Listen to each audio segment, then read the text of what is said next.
Hujambo na nikukaribishe kwa mara nyingine tena mtazamaji wa The World News katika kipindi hiki cha ulimwengu wa siasa. Bado tunaangazia masuala mbalimbali yanayojiri ulimwenguni, lakini wakati huu tunatazama uhusiano uliopo kati ya China pamoja na Urusi.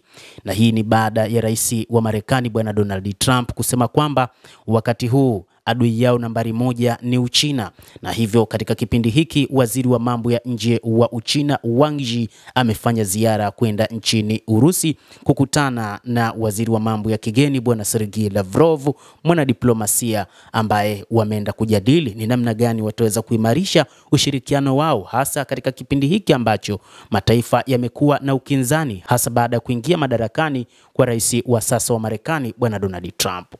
Wang Yi amewasili Moscow siku ya Jumapili kwa ziara siku 3 kwa mwaliko wa waziri wa mambo ya nje wa Urusi Sergei Lavrov.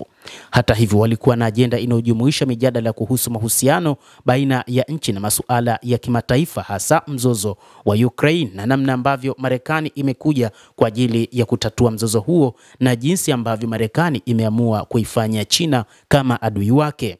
Msemaji wa Kremlin Dmitry Peskov amedokeza kuwa Rais Vladimir Putin pia alitarajiwa kukutana na Wang katika ziara yake kujadili ni namna gani wataweza kutatua baadhi ya mambo. Katika mahojiano na RIA Novosti, Wang alisema Urusi na Marekani zimechukua hatua ya kwanza kuelekea kurejesha uhusiano wa kawaida, ambayo ni nzuri kwa kuleta usawa wa mamlaka kati ya mataifa makubwa na kuhamasisha matumaini katika hali ya kimataifa ya kukatisha tamaa. Wang alisema kuwa katika ulimwengu unaokabiliwa na kutokuwa na uhakika unaoongezeka, nchi kuu zinapaswa kutimiza ahadi zao na kuchukua jukumu la kuleta utulivu.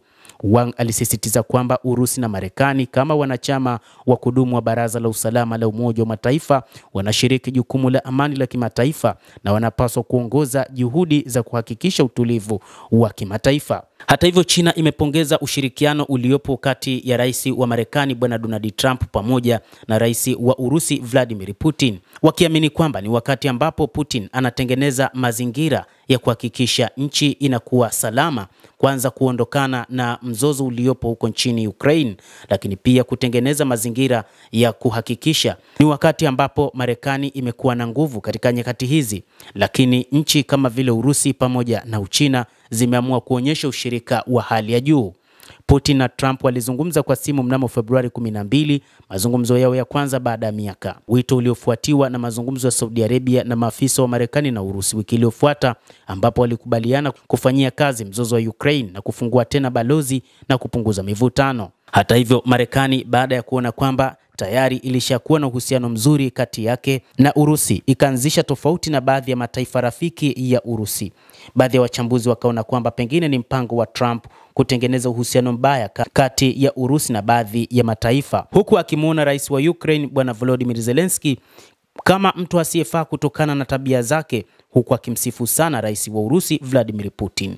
Lakini kadri siku zinavyozidi kusonga, inafahamika ni nini ambacho Bwana Trump anakitafuta, hasa baada ya kumwambia rais wa Urusi Bwana Vladimir Putin kwamba anamchukia.